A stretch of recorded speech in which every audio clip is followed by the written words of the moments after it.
Bien, vamos a iniciar la clase de hoy. Hoy viernes 14 de mayo del 2021. Y mientras todavía se van conectando algunos, quiero mostrarles las unidades temáticas y los contenidos analíticos que tenemos que cumplir según el Ministerio de Educación. Estos contenidos con respecto a la materia de taller de sistemas operativos está relativamente, no digamos que actualizado, pero el tema teórico de lo que es esta materia es algo genérico, es decir, no ha cambiado desde principios de la definición teórica de lo que es un sistema operativo, etcétera. ¿Ya? Dentro de lo que es los temas, las unidades que tenemos que ver, el tema 1, incluso hemos hecho un tema previo que es Introducción a TI, que no está en las unidades temáticas, pero que lo tenemos que ver. ¿Ya? Tenemos todavía 3 bimestres más. Estoy estimando ver en este segundo bimestre lo que es administración de memoria, sistema de archivos, que son temas pequeños, y el complemento de lo que es introducción a sistemas operativos en este segundo bimestre. En el tercer bimestre retomaríamos lo que es el software de virtualización, que ya les he dado una introducción, y veríamos ya con mayor detalle lo que son los sistemas operativos con licencia, Windows en especial, porque 9 de cada 10 equipos, y quizás más en nuestro país, utilizan Windows, ¿ya? Como sistema operativo de computadoras de escritorio. Luego los sistemas operativos libres, acá estarían Linux y Android. Retomaríamos acá lo que es Linux y Android.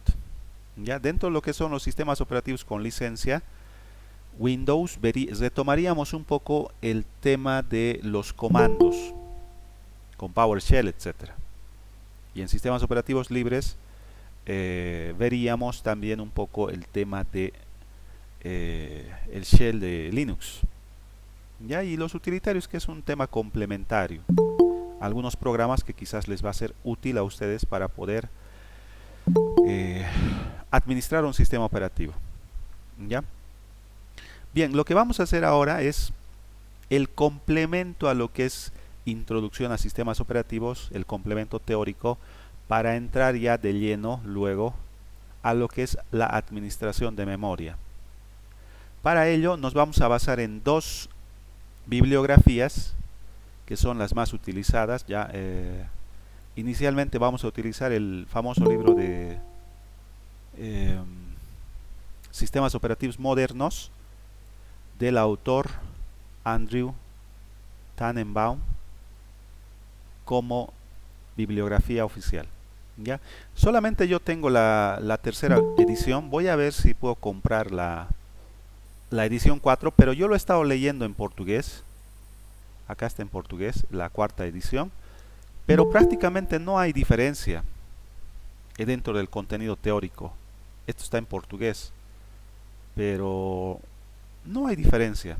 Es prácticamente la misma base teórica.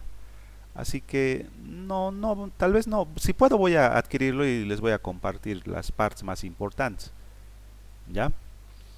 Si puedo. De no ser posible, vamos a quedar nomás. Y esto yo les voy a compartir este libro. Tercera edición, desde más o menos del 2010, debe ser desde el 2011. Miren, acá está la fecha. 2009. ¿Ya? Para un libro de tecnología esto ya estaría un poquito obsoleto. Sin embargo, para lo que es sistemas operativos no, porque son conceptos, como les digo, que hasta ahora no han cambiado. Es como en medicina, los conceptos básicos de medicina no van a cambiar. Incluso siguen viendo el tema de el padre de la medicina, etcétera, y las definiciones que él daba, todavía lo siguen utilizando porque es válido en ese contexto. Nosotros también en sistemas operativos no ha cambiado, es decir, no vale la pena utilizar última bibliografía. Sin embargo, también nos vamos a apoyar en un libro al cual tengo el acceso, que es Conceptos básicos del sistema operativo. Conceptos básicos del sistema operativo. Segunda edición. Este es un libro muy interesante que nos muestra los conceptos básicos del sistema operativo y es relativamente un poquito más moderno que el de Tannenbaum, es del 2013. Ya es los dos libros en los que vamos a basar el contenido teórico. Ya, entonces vamos a empezar y vamos a entrar directamente a lo que es la definición como tal. Ya tenemos todo el concepto previo de lo que es una computadora, de lo que es tecnologías de información, etcétera. Vamos a entrar de lleno a lo que es sistemas operativos en los conceptos principales. Ya vamos a ir directamente, acá hay una parte donde nos describe, hace una pequeña introducción. Quiero mostrarles lo que indica acá. ¿Ya? Bueno, este libro está en inglés, pero lo vamos a traducir. ¿Ya? Descripción general. Acá nos está presentando la definición. Bueno, la introducción a lo que es un sistema operativo es, miren, son 4 párrafos, no es nada más extenso. Y dice lo siguiente: descripción general. Un sistema operativo, ya estamos en la parte teórica, un sistema operativo actúa como intermediario entre el usuario y la computadora. Actúa como un intermediario entre el usuario de una computadora, y el hardware de una computadora. Es algo así como, voy a abrir uno en blanco, y es algo así como, el autor te dice que aquí está el user, ¿no? Acá está el usuario,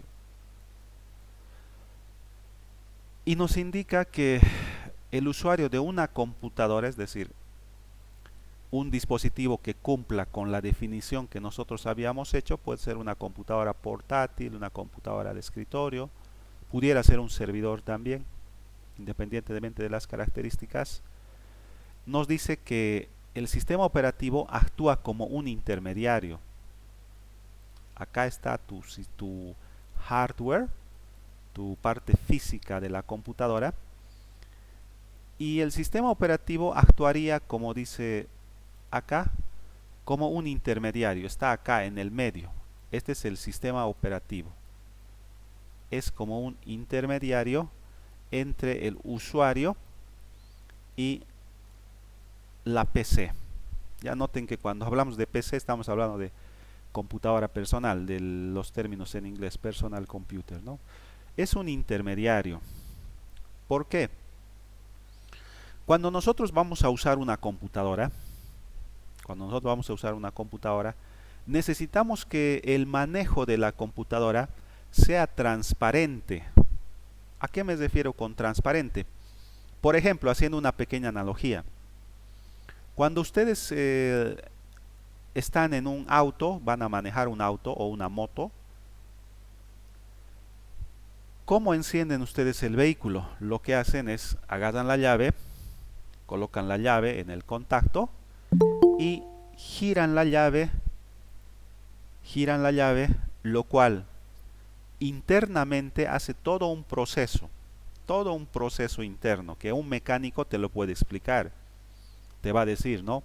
Al hacer contacto estás enviando electricidad a la bujía, y la bujía enciende una chispa, y la chispa enciende una combustión, y te puede explicar con detalle un mecánico.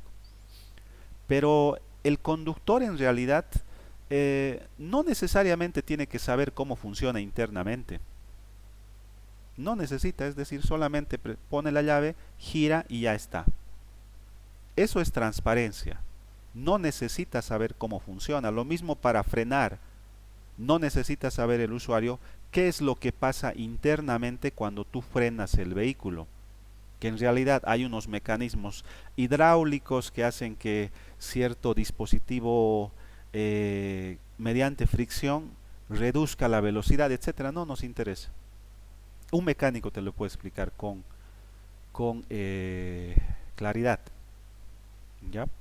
Porque ellos necesitan saber cómo funciona para identificar algún tipo de fallo. No es decir, piso el freno y no frena bien, o tengo que presionar varias veces para que frene. Entonces, un mecánico sí tiene que conocer cómo funciona para poder identificar fallas y solucionar las fallas. Lo mismo pasa acá. Un usuario común, un usuario común, como por ejemplo el cajero de un banco, un usuario común, lo que necesita es acceder a la computadora para utilizar ciertos programas y cierto hardware. Así que para el usuario común no le interesa saber cómo es que internamente se hacen las cosas, no le interesa.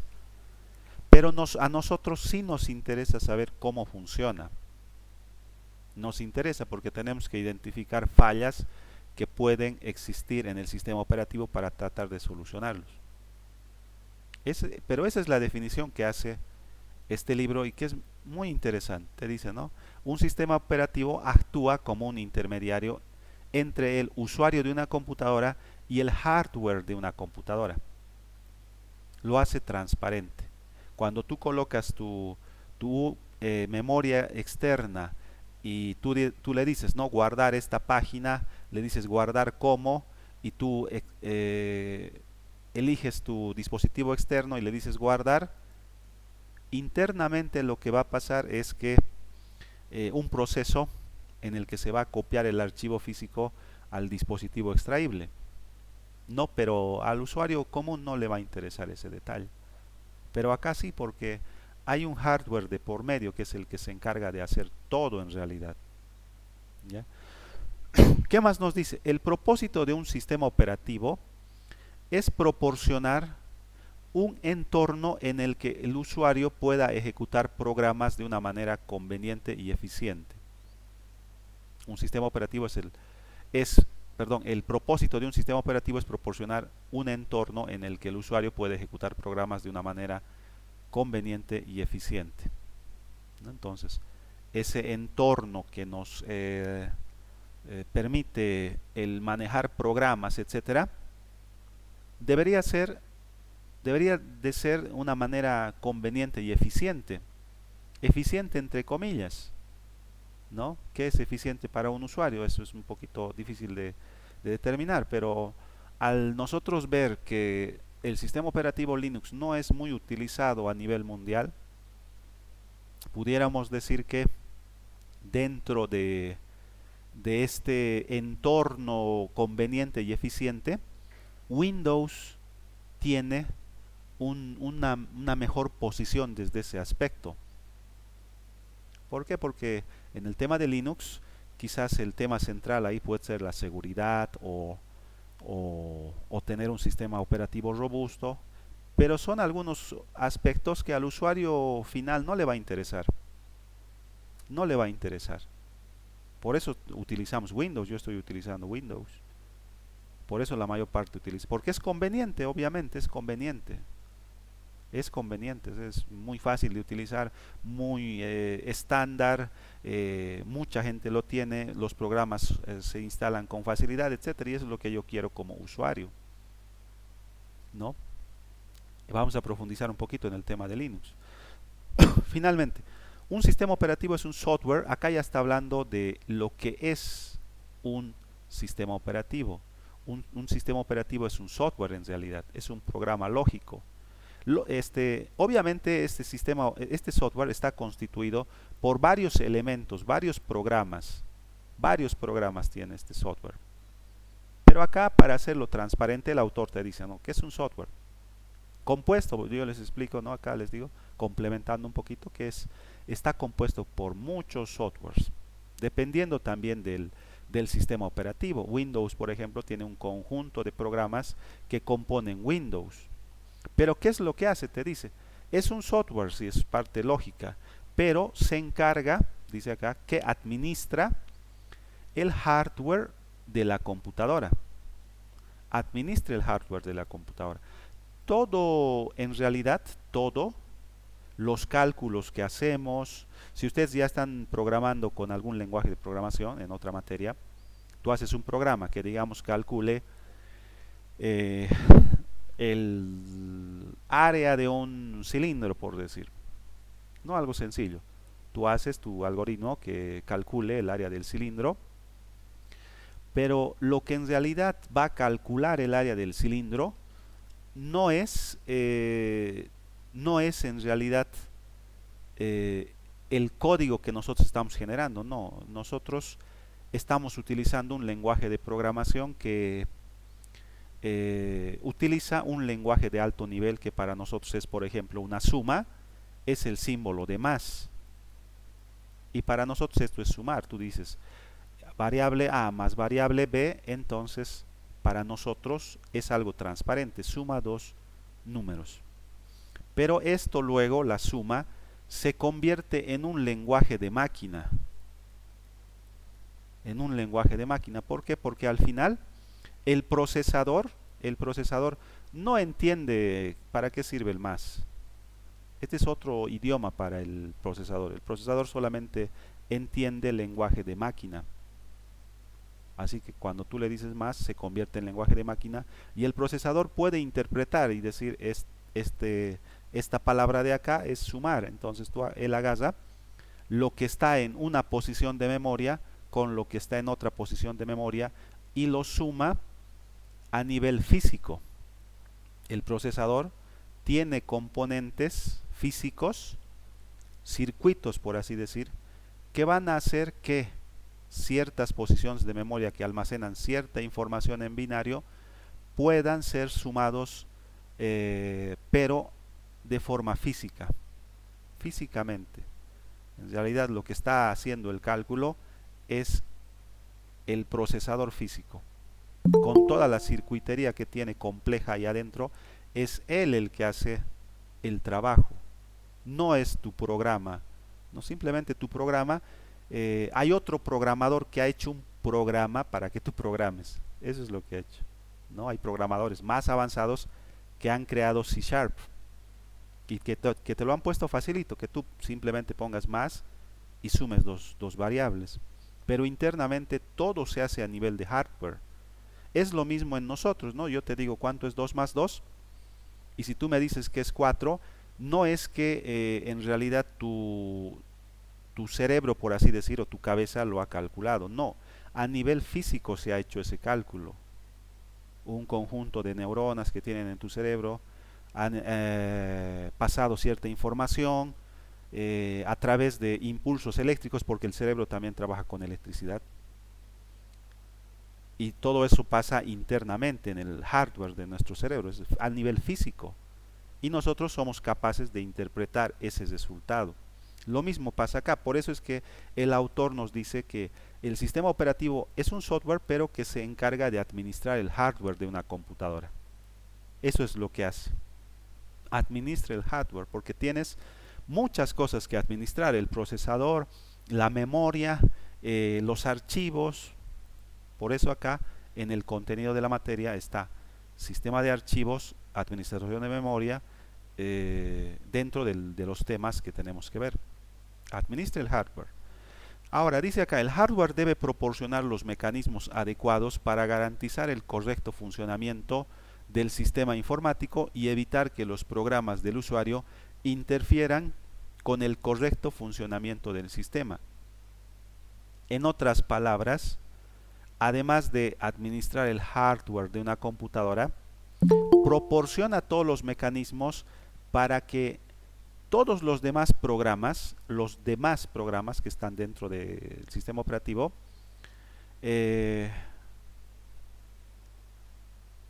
sean también administrados, funcionen de manera correcta. No, por eso dice acá, y evita que los programas de usuario interfieran con el correcto funcionamiento del sistema. Un ejemplo, ¿no? Nosotros, en otra carrera, estábamos haciendo en la tarde un programa que te genere un conjunto de números primos. Entonces nuestro programa genera números primos. el 2, el 3, el 5, el 7, el 11 y te genera los números primos que tú quieras. Tú le pones generar 5 números primos y acá te genera los 5 números primos. Pero si tú le dices genéreme 500 números primos, el procedimiento de generación de un número primo es de por sí un poquito extenso porque hay dos estructuras repetitivas que están anidadas, un while y un for, para determinar si un número es primo o no. Y vas calculando uno por uno. El 2 es primo, sí. El 3 es primo, sí. El 4 es primo, no. Entonces no lo muestro. El 5 es primo, sí. Entonces lo muestro. Y así. Y eso demora cierto tiempo. Y nosotros lo estamos haciendo esto en un sistema operativo portable, en Android. Y en Android, en un celular, no tienes las mismas características de hardware, como dice acá, que una PC. Tienes menos memoria, menos procesamiento, etc.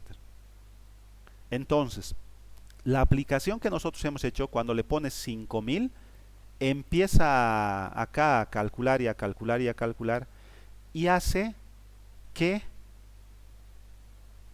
consuma muchos recursos, consuma mucho procesador, consuma mucha memoria. Es decir, lo que está pasando es que estamos interfiriendo con el correcto funcionamiento del sistema.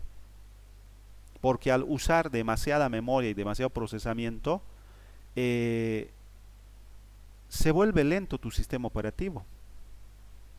Pero ¿qué es lo que pasa? Porque ese ha sido el problema. Yo les he hecho hacer este ejercicio para que nuestra aplicación sea identificada por el sistema operativo como peligrosa. Y es que cuando haces esto, en Android, por ejemplo, te sale un mensaje que dice ANR, Application Not Response, aplicación no responde, te dice. Y no es una ventana que tú lo haces en la aplicación. En C# pasa lo mismo, tú haces un programa y si estás dentro de un ciclo infinito, ¿qué es lo que va a pasar? Te va a decir la aplicación no responde también en otra forma. Se vuelve blanca la pantalla y no puedes hacer nada. Y si quieres mover algo, te dice, ¿no ve? Programa no responde, ¿quieres cerrar? Te dice. Ese mensaje que aparece en Windows y en Android no es un mensaje de Java o de C#. Es un mensaje del sistema operativo. ¿Por qué? Porque el sistema operativo administra no solamente el hardware, sino el software. Y si hay un programa que está interfiriendo en el correcto funcionamiento del problema, el sistema operativo lo detecta y te dice, tu programa está tardando demasiado, tiene parámetros para decir eso, y lo bloquea. Y le dice al usuario, este programa no responde, quieres cerrarlo, pero el sistema operativo te saca ese mensaje. Tu aplicación no. Entonces el usuario, si lo detiene, eso es una mala señal, ¿no? Porque tu programa es malo, no tiene una respuesta buena al usuario, se cuelga, en otras palabras. Pero toda esa parte lo realiza el sistema operativo. ¿Qué más nos dice? Internamente los sistemas operativos varían mucho en su composición. Es verdad, cuando hablamos de sistemas operativos, no nos estamos refiriendo solamente a sistemas operativos de computadoras personales. También nos estamos refiriendo a sistemas operativos de servidores, a sistemas operativos de dispositivos móviles, a sistemas operativos de dispositivos más básicos como un reloj inteligente o como un televisor inteligente, que también tienen sistemas operativos y varían en su composición. Incluso Windows, Linux, Unix, Mac varían en su composición, ya que están organizados en muchas líneas diferentes. El diseño de un nuevo sistema operativo es una tarea importante. Es importante que los objetivos del sistema estén bien definidos antes de comenzar el diseño. Estos objetivos forman la base para la elección de varios algoritmos y estrategias. Acá un poquito está el objetivo del libro. Nosotros solamente vamos a ver la parte básica, pero el objetivo del libro es entender un poquito la definición de lo que es los conceptos básicos para más adelante poder configurar o diseñar un nuevo sistema operativo. Pero la idea es esa, ¿no? Ahora, lógicamente, un sistema operativo, como nos indica acá, es grande y complejo, eso es verdad, es grande. Un sistema operativo es un software muy complejo y grande, ¿ya?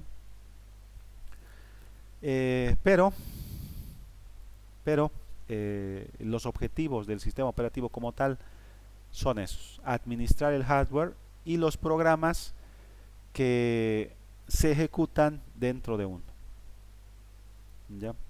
Para complementar esta parte de lo que es un sistema operativo, ya como parte de la introducción misma, que es Eh, no es muy Inge, extenso. Una pregunta Sí, antes de que se pase a otra sección. ya, Cuando hace un rato usted nos dice que los sistemas operativos, o sea, son los que prácticamente están administrando todo al sí, interior del computador. ¿Qué ya, pasa cuando yo estoy utilizando en un computador un determinado programa? Hay un sistema operativo definido, pero esta misma aplicación enlaza con un celular. Estamos hablando de un sistema operativo Android. ya, ¿Y qué pasa cuando justo este mismo tiene incluso en un website funcionando? Por ejemplo, los bancos sí. administran desde una PC, administran desde un website, una página web, y actualmente desde un celular. ¿El sistema operativo es el mismo? ¿Difiere? ¿Qué tipo de relación existe entre los sistemas operativos?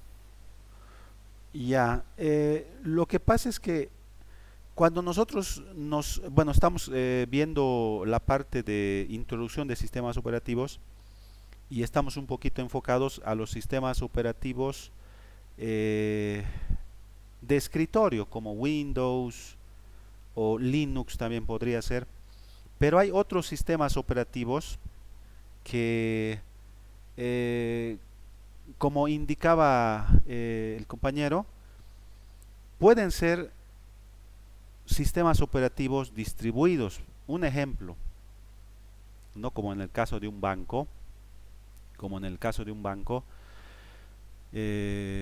la figura más o menos es la siguiente, ¿no? En un banco generalmente los cajeros o op- algún tipo de operador, es decir, algún encargado, etcétera, un administrador, ¿no? Un agente de préstamos, etcétera, tienen una terminal, una computadora en la que ellos hacen su trabajo. Esa computadora generalmente tiene un sistema operativo como el que nosotros usamos, uno doméstico, ¿no? Uno doméstico, es decir, un sistema operativo Windows, quizás como el que nosotros tenemos instalado, la distribución Home o profesional, etcétera. Pero dentro del banco hay otro sistema operativo por encima de ese, un sistema operativo administrador, que en Windows tenemos el server, por ejemplo, el, el sistema operativo Windows Server, la última versión, si no me equivoco, el 2019, que se encarga de administrar todos los demás sistemas operativos, los centraliza. Entonces nosotros desde ahí podemos generar ciertos servicios. Podemos decir que los cajeros solamente tengan el acceso a ciertas operaciones, el gerente que tenga acceso a ciertos otros servicios, por así decir, ¿no? Que acceda a internet, etcétera. Nosotros podemos centralizar todo eso, ¿no? Oh, Pero ya, oh, excelente. sí, Gracias. Inge, disculpe, bueno, ¿puedo hacerle una solicitud más, por favor? ya, no, no hay problema. Eh, Tenemos evaluación de hardware en 5 minutos Ya. y el docente ya ha enviado la evaluación. No sé si nos podría ceder estos 5 minutitos y continuamos luego, porque ya están comenzando a retirarse mis compañeros porque tenemos la evaluación. No sé si es posible. Ya, perfecto. Voy a subir el libro. Esto no lo puedo descargar, no me permiten descargar. Yo solamente ya me quedan 5 días de prueba de la página. Yo se los voy a compartir el libro de Tenenbaum y este otro material que estamos viendo. Yo lo voy a ir traduciendo con Google y se los voy a ir copiando solamente las partes que vamos a avanzar. Lo demás no, porque este libro es bastante extenso. Solamente nosotros vamos a ver la parte introductoria. ¿Ya? Se los voy a compartir entonces. Voy a directamente detener la grabación y la siguiente clase vamos a continuar y vamos a terminar esta parte introductoria para ya entrar al otro tema que nos corresponde, que es ya administración de memoria. ¿Ya? Excelente, gracias Inge, gracias. Perfecto, entonces vamos a terminar la clase en realidad.